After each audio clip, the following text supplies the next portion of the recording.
கபர்களை வணங்கக்கூடிய ஒரு கூட்டம் உண்டு இந்த சமூகத்தில். அவரிடத்தில் நாம் கேட்கக்கூடிய கேள்வி என்ன?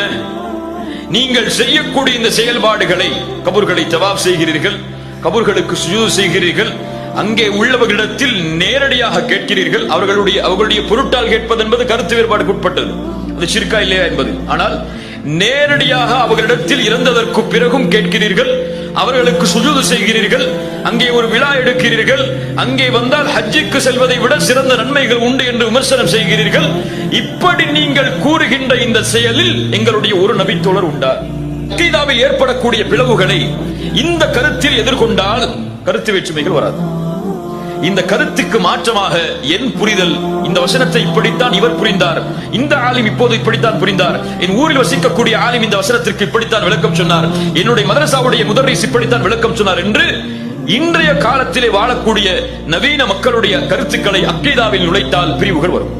சஹாபாக்களுடைய கருத்துக்களை முன்னிலைப்படுத்தினால் பிரிவுகள் வராது.